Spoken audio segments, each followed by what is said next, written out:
regular viewers, you likely know that my mom has been a reoccurring co-host in some fighting game videos, and after all the years of hearing her thoughts on characters from popular and obscure games alike, some people have asked, but who does she like the most? And with this video being uploaded around Mother's Day, we thought, well, now's a better time than any, so we're going to go over my mom's favorite fighting game characters. Criteria are exactly what they sound like. My mom just has to like them more than anyone else. No restrictions on anything, as many characters per franchise are allowed, and these characters can originate outside of fighting games, but we'll be focusing how they were in their fighting game appearances if that applies. And of course, co-hosting with me is my own mom. Hi everyone, I've enjoyed guest co-hosting videos for the past few years, and unlike moms who shouldn't name a favorite child, I do have favorite characters that stand out in my mind, so I'm happy to be back to discuss them. Now let's hear out the top 10 best fighting game characters according to my mom. Number 10, Valentine from Skullgirls.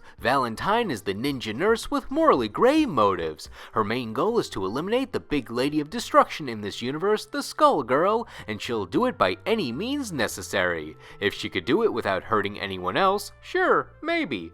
But considering her team of nurse warriors called the Last Hope got slaughtered trying to take down the Skullgirl, she needs to crack a few eggs to get to the current Skullgirl Marie and her keeper Double, the amorphous transforming blob creature. And the first victim is a girl named Carol, who's abducted by Valentine and her boss Braindrain to become a living anti-Skullgirl weapon by injecting her with Skullgirl blood for strength and giving her a giant rotating blade and a parasite that lets her shoot nails out of her body. She called her Painwheel and tried to control her, and that may or may not have worked out. As for her next victim, it's basically anyone Valentine crosses paths with, since after Marie kills her team, Valentine joins the Skullgirl under duress, and now Valentine is technically fighting against anyone trying to interfere with the Skullgirl's existence, but it's likely because it's just kill or be killed for the nurse. Anytime she runs into a character in their own story, Valentine is intrigued to experiment on them, leading to their fight. Her fighting style leaves her well open to start the surgery right then and there.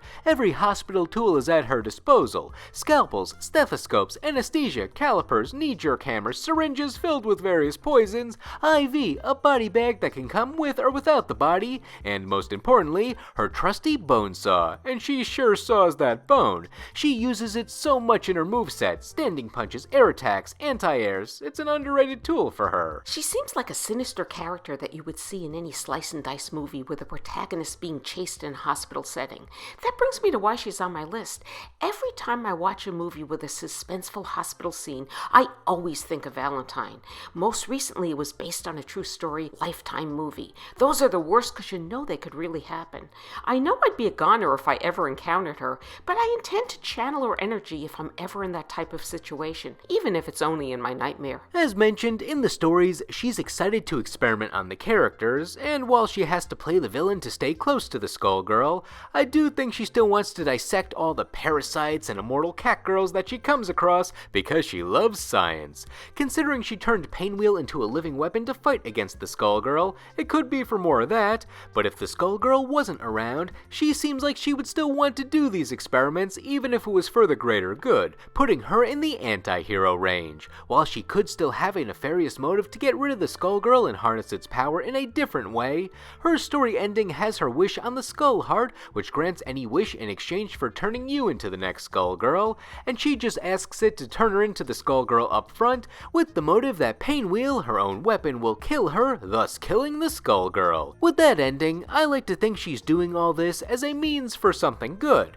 She wants to get rid of the evil thing with nothing replacing it, but her strategies are a bit unethical, leading to her being misunderstood, or maybe I'm just the one doing the misunderstanding.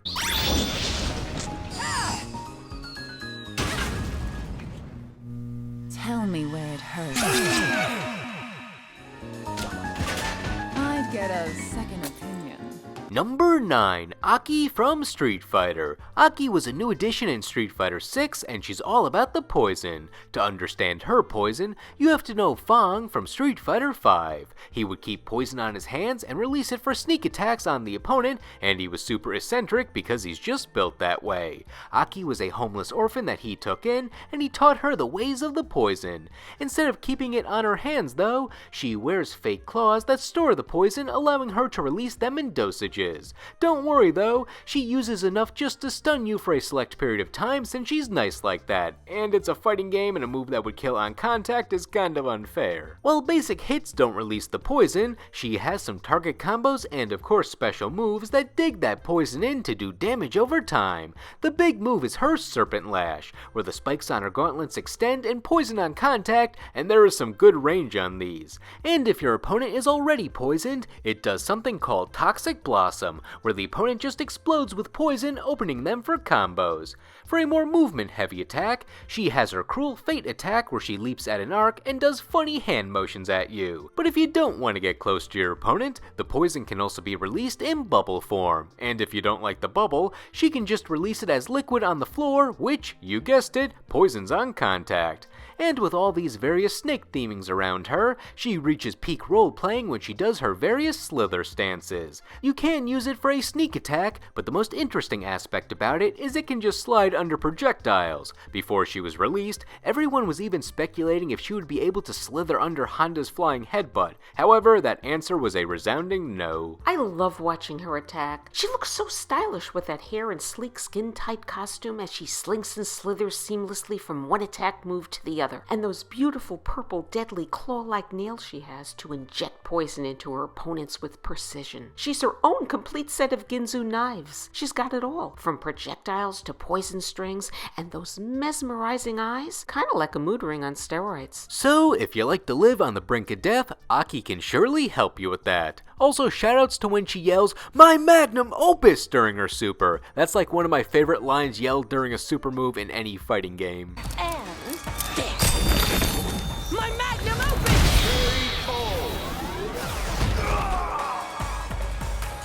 When poison prevails, it's a wonderful feeling. Number 8. Ashura from Mortal Kombat. The PlayStation 2 era of Mortal Kombat, aka the 3D era, is such a gray area for the series. It was successful, created a bunch of new characters, but it wasn't as iconic as the classic era, and as such, when Mortal Kombat entered its modern era starting in 2011, it was like pulling teeth to get the devs to add back characters from that era. One fighter of the era who always seemed to be high on the fan favorite list was Ashura. She had light projectiles and spins, and I think people mainly liked her for the cool hat, though her backstory was neat, being a demon who questioned why they had to do such evil things, which put a target on her back. However, with an enchanted Chris blade that she discovered, she learned that she could slay demons with it to slowly purify herself. With the drip of 3D era characters coming back slowly in the modern era, it took a while, but Ashura saw her return in Mortal Kombat 1 with the rewritten timeline, and she even had her cool hat back. Her story was pretty much the same, but she got to be active in the story for the short time the spotlight was on her. The story of this game was very disjointed, but if it was your chapter, you got to be a badass for a bit. Regardless, the moveset for Ashura was well designed enough to make up for any lack of story presence. It played with the idea of Ashura being a demon who was converting into an angel-like creature, thereby being able to tap into both sides of her power. She can use the demon energy to put dark counters on her opponent, essentially covering them in demon vibes, and this lets her use her demon slaying Chris in light mode to do more damage since it recognizes the opponent as a demon now. It's clever both in terms of gameplay and backstory. She's got a flashy moveset using her Chris, which is mesmerizing to watch, from her purple special move in light stance to her fatal blow using light enchanted wings to impale her opponents. My personal favorite. And astral projection too? She's got it all. A perfect demon to watch. And who doesn't like a little evil to spice things up? For Ashura's sake, I hope she gets to be pure all the way like she's always wanted to be, but in the meantime, we can enjoy double dipping on both sides. Ashura wins. Number 7. Sub-Zero from Mortal Kombat. Sub-Zero is arguably the most famous Mortal Kombat character. There's always a popularity power struggle between him and Scorpion, so if he's not number 1, then he's definitely number 2. He's an assassin with ice powers that get more detailed with each game. Who doesn't love an ice guy who's cool both figuratively and literally? Specifically, this is the younger Sub-Zero, Kuai Liang. In the first game, Sub-Zero was his older brother Bi-Han, but with Bi-Han killing Scorpion or being framed to have killed Scorpion depending on where you are in the story, Scorpion then killed Bi-Han out of vengeance, so to continue the cycle of vengeance, Kuai Liang, known as Tundra at the time, wore his brother's color scheme and used his codename Sub-Zero to honor him. But then after learning that his brother was framed, Scorpion ultimately worked with the new Sub-Zero and they were allies now. In the original timeline, Quan Chi just told Scorpion when he thought he was going to kill Scorpion for good, but then Scorpion avoided it, so the secret was just out there. But this time they didn't really become best friends, they just went their separate ways. Both versions of the timeline though had Sub-Zero become the Grandmaster of the Lin Kuei clan of assassins, where we see his leadership ability and his maturity, literally. In the original timeline, he gets gray hair when pretty much no one else ages. The rebooted timeline was more consistent with everyone aging, but still, when the mask is off and the hair is either gray or on his face, he's Mentor Sub-Zero, teaching a new generation how to freeze. And with the experience comes a lot of neat ice tricks. He's got the normal ice ball, the raining ice, puddles, swords, shields, hammers himself. It's one thing when he could create an ice clone that was just a trap that freezes the opponent, but when he realized he could throw it because hey, free ice guy, it worked wonders. It's interesting to see him age in appearance over the course of his battles, so unlike the other characters whose looks seem to be frozen in time. That's what made him most memorable to me. He gives new meaning to the term cold shoulder with his fighting style. Frost hammer and crushing hammer are my favorite weapons he uses against his opponents, though I do like the ice sculptures that he clones of himself. Since skateboarding is an Olympic sport, they should incorporate icy skateboarding in the next Winter Olympics, though I don't think using a frozen human as a skateboard would meet Olympic standards. It goes without saying, but Sub-Zero is iconic both in and outside the franchise. He's certainly worthy of being on any list that features the best of the best, both subjectively and objectively. Sub-Zero wins. Flawless victory. Fatality. Number 6. Crimson Viper from Street Fighter. I've always backed Crimson Viper. She got some flack when she was introduced in Street Fighter 4 for looking more like a King of Fighters character and not being a real fighter, but a good design is a good design. She fit to me. Viper works for the CIA, so she has tools that put her on the level of actual fighters. Electric gloves that pound the ground, boots that produce fire with rocket boosters, and her glasses have lasers. She could have just had tools that make her stronger up front, but the fire and electricity got added to the mix because, well, both those things are common in Street Fighter, so I guess fair playing field. Though they never explained how she can take a hit so well. Maybe she has a vest on underneath to absorb some blows, except no she doesn't because we've seen her alternate outfits. I love this secret spy fighter. Her use of high-tech weaponry with speed and variable attacks keeps her opponents off balance.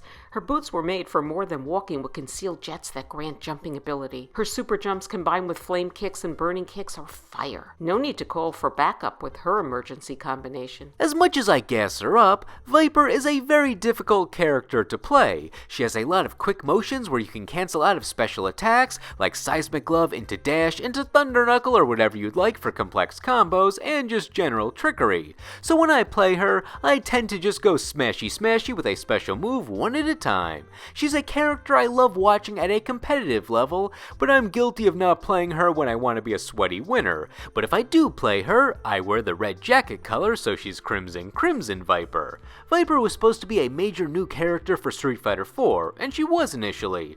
But once Jury came around in Super Street Fighter 4, Viper pretty much was sidelined. Her rival went from being Chun-Li to Hakan, and I love Hakan, but it's clear who the more significant character is. If Marvel vs. Capcom 3 came out a year later than it actually did, Jury likely would have been the rep for modern Street Fighter at the time over Viper. But hey, that didn't happen, so Viper gets to be in that Hall of Fame.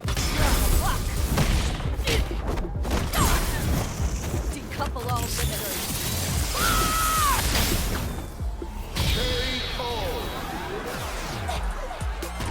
Number 5. Johnny Cage from Mortal Kombat. Johnny Cage is the character who's probably gotten the most complex in the series over time. And I know we're talking about Mortal Kombat, but they went from treating him like the funny guy to, well, still treating him like the funny guy, but now he was more directly in the middle of the serious story. And even with the comedy, it's not really in his classic moveset. He's got his shadow kick, elbow raises, and mysterious green projectile that ended up being related to a god, which is a moveset to be taken seriously. He fights like a martial artist. The one move that's comedic though, and it's a big one, is his nut punch, where he punches you in the nuts, and then you stand there in agony briefly to open you up for more shenanigans. However, I've played the game for so long, I sometimes forget it's comedic, and my reaction to it is more like, yeah, it's the stun move. How many frames until the opponent can move again? Up until the more recent games, the comedy was more prevalent in Johnny's win poses with his sunglasses, and his in-game dialogue, and his arcade endings.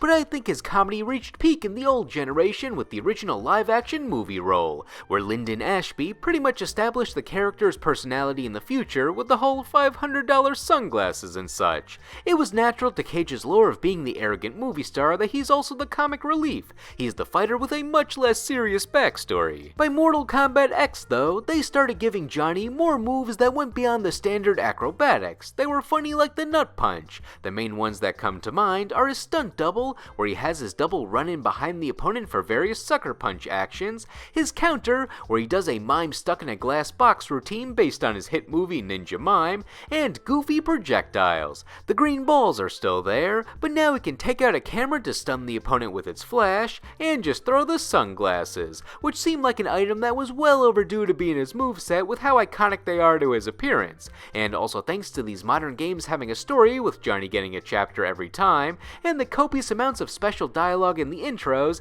he gets to run his mouth a lot so you can hear his one-liners and movie references. I am Triborg, human. More like Failborg. Pun detected. He's got that Hollywood action movie main character vibe with a little bad boy attitude thrown in with those trademark sunglasses. Just like the type of characters I've been watching lately on some streaming series, like Bad Monkey and even The Lincoln Lawyer. A little arrogant, but brave and loyal. I like his use of odd weaponry, like his camera, almost as comic relief, but he's also got some badass moves like his shadow kicks and nut punch. He could come to my rescue any day. Also, even though he's making references to real-life movies all the time, in Mortal Kombat 1, he was acting in a movie that was basically Indiana Jones, so is he just in blatant ripoffs of real movies, or does Indiana Jones specifically not exist in the Mortal Kombat universe to make this an original idea there? Well, one of his movies was Tommy Scissorfists, so I could see it going both ways. Really, it doesn't matter, but hey, now's better time than any to ask. Johnny Cage wins. Number 4. Manon from Street Fighter. Another newcomer from Street Fighter 6. They were cooking with these character designs, it seems. Manon combines judo with ballet, and I feel like combining any fighting style with ballet will have cool looking results, since ballet is something that looks fun to put into a fighting style. Weaponizing pirouettes and other ballet terms I don't know off the top of my head, it just feels right. Spinning with your leg out does sound like a very effective way to kick. That being said, her judo is good on its own, the ballet just gives it flair. With judo being a fighting style centered around throwing your opponent to the ground, you can't talk about her moveset without first mentioning her command grab. Each time you land it, she gets a medal, and it's not just for show. With each medal, she gets stronger, so she has to work for her power. I'd say her other best fighting trait are her long legs for tripping. They have great range and can just slide forward at full speed. I also like her judo takedown move where she does the quick standing sweep to ground the opponent. That's just a standard judo technique, but it shows that sometimes the coolest stuff can be simple, as seen on my judo fighting game characters list. But that came out in 2020, well before Manon was even a mainstream thought. First of all, her look is striking. Her pink hair gives me vintage Lady Gaga vibes, and those muscular, long, lean legs. Her ballet training certainly gives her a leg up on her opponent, pun intended. It's those kick attacks in combination with ballet moves that makes her a superstar. Who knew pirouettes could kick ass? Bravo! and it makes me feel like all those years of ballet lessons I took could have paid off if I was a street fighter in a video game. For the finale, I love the amount of respectful disrespect in her level 3 super. She forces you into a dance with her, which could be an honor since you're her partner, but it's clearly embarrassing for the opponent. They don't know the moves, they're just confused. Manon has a taunting laugh, and at low health, she sings along with it, which very much feels like she's trivializing your pain, and ends it with a satisfying slam to the beat.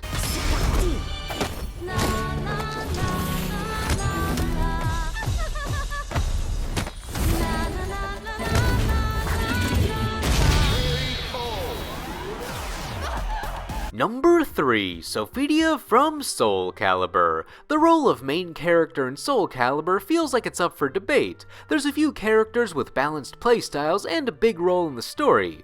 I usually say it's Siegfried since he has the biggest connection to the villain Nightmare, but if you said Sophidia, I wouldn't argue. She's integral to the story and has an easy to use moveset you like to see with main characters. I tend to view her as the series number 2, and for playing, she's my number 3, right behind Taki and Sophidia's sister, Cassandra.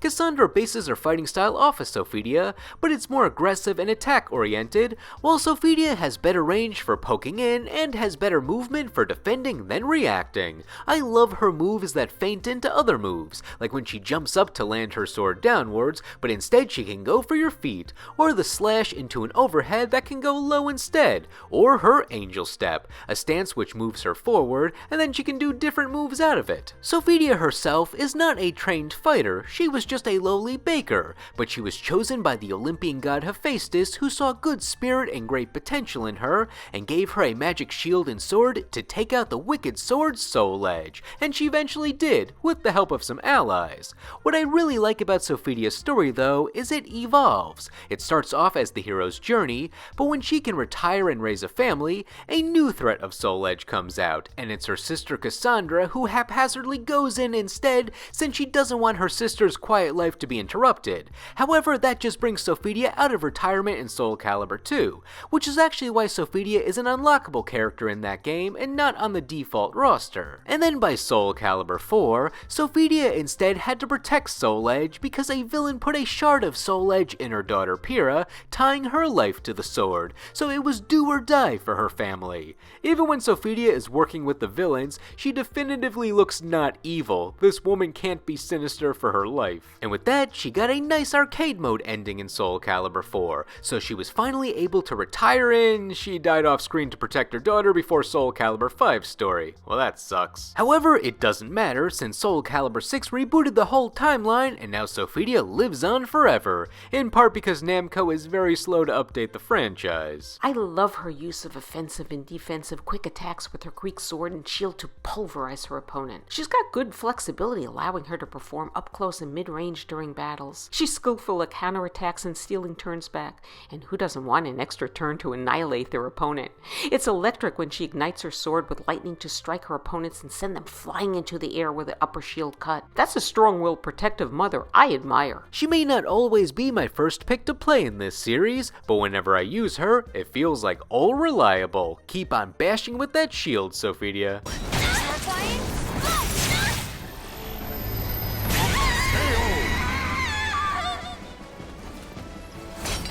I too cannot afford to lose.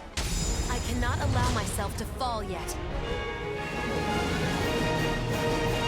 Number 2, Poison Ivy in Injustice 2. Poison Ivy is a famous Batman villain, being the botanist Pamela Isley after experimenting with plant toxins and such. Certain iterations vary of how she came to be and what her true power is, but with the Injustice universe getting to do their own thing for the fighting games, she has a mix of comic powers and cool things that plants would do. The big things from the comics here are the Kiss of Death and the Spores. The best way for her to end combos is giving the opponent a kiss kiss, then a slap, and then lingering poison. Yay, poison. She also throws a bed of thorns on the ground, which deal proximity damage as long as the opponent is standing on them, or if you force the opponent to stand on the bed by hitting them in place. And in the source material, she's all about creating plant creatures. So in this game, her special trait lets her grow little plant gremlins like Cybermen, and they emerge to bite at and vomit on the opponent for support. A big part of Ivy's game plan is to stay away and fight from a distance, so the plant buddies help disrupt the opponent from coming in. For some other great range tools, she has vine drills which emerge from the ground, allowing her to do Shang Tsung style juggling with a few of them.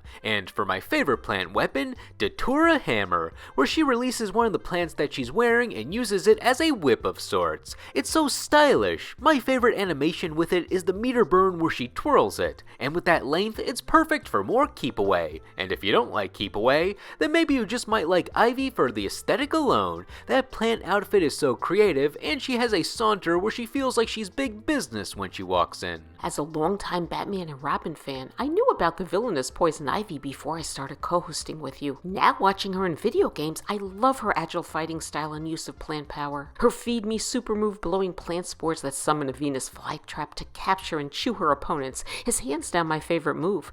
I know I've mentioned this before, but every time I see her emerge from that giant plant as it peels back layers of leaves one by one in her intro, it reminds me of my most favorite episode in the original Lost in Space TV series, Attack of the Monster Plants, where Judy Robinson is cloned into a plant creature, reminiscing about two classic TV series from my childhood days. No wonder Poison Ivy is high up on my list of favorites. So, Poison Ivy, she may have only been in one fighting game for now, but she made a lasting impression.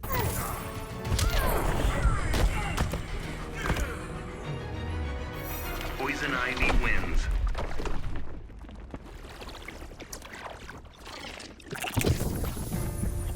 For number 1, quite simply, it's my mom's favorite. No other pre-analysis needed for my build-up. I think the character she picked is pretty cool. She's from a popular franchise, and feels like a character who appears just enough to be memorable, but still underrated. Any guesses? Huh?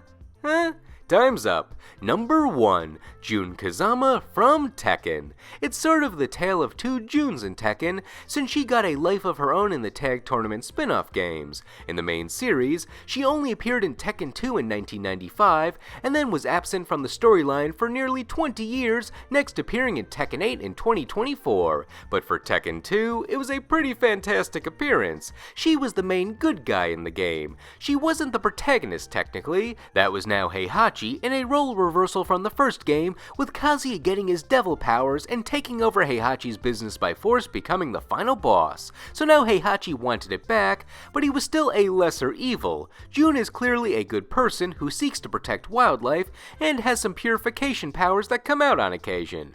She entered the picture in Tekken 2, being the only one who could reason with Kazuya on an emotional level, seeing that the evil in Kazuya's heart was unnatural, and in return, his evil urges were apparently restrained around her, and they could have a relationship. The anime movie gave Jun a major spotlight, showing that they knew each other as children, and that's why she knew she could save Kazuya from the evil powers. Then their relationship is totally off-screen, since later we see they had a kid, but Jun is a single mother, so speculate how long the relationship lasted. Unfortunately, during the time skip before Tekken 3, she was attacked by the villain Ogre, who was killing fighters to learn their skills, and Jun was now missing, possibly dead, leaving their son Jin to avenge his mother and hate the rest of his bloodline. From then on, in the main series games before Tekken 8, Jun was just a footnote, usually being mentioned as a part of Jin or Kazuya's backstory, but for whatever reason, the two tag tournament games made Jun the final boss. These were spin-off games that featured as many characters as they could in tag team style action.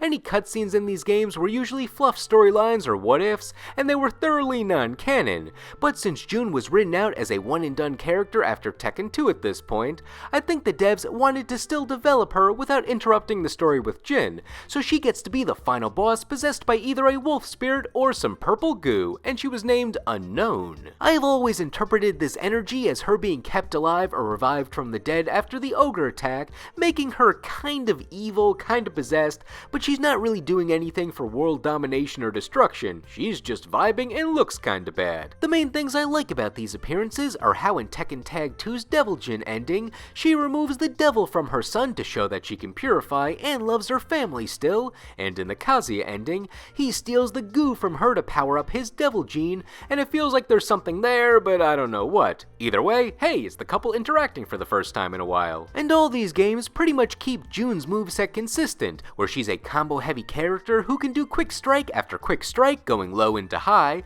and ultimately is a character who can punish big if she waits for her opponent to get aggressive. My favorite move is the leg cutter. Look at her spin. But after this long hiatus of stagnation, Jun finally gets one more canon appearance in Tekken 8, where she's been alive, but hidden in the forest, waiting to cure her family of the devil powers. But the game plot is never ending, so it's not the right time yet. Also, to fend off from the cold, she has a blanket from G Corporation, which is Kazuya's business. So maybe he sends her gifts and the relationship is long distance now, which is kinda sweet. For gameplay, it's similar with the moves, but now she can infuse her body with ki to lengthen and strengthen her combos. This lowers her health bar, but leaves that amount transparent, so when you use her secondary meter called the heat meter, you can go into her inner peace mode, which makes any hit that uses the ki heal herself instead. So boom bam, she's a healer now, and we made a list about that. The first fighting game character I ever learned about, and still my favorite.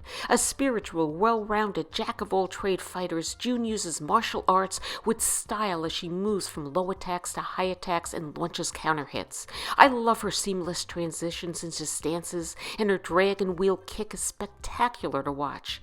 She brings the heat with enhanced energy attacks and is even able to heal herself using a stance. And most importantly, if I hadn't quit karate after my first lesson many decades ago, in my mind, I too could have been Jun. So, after making 3 of my lists but never getting first, Jun finally crosses that finishing line thanks to being my mom's favorite fighting game character.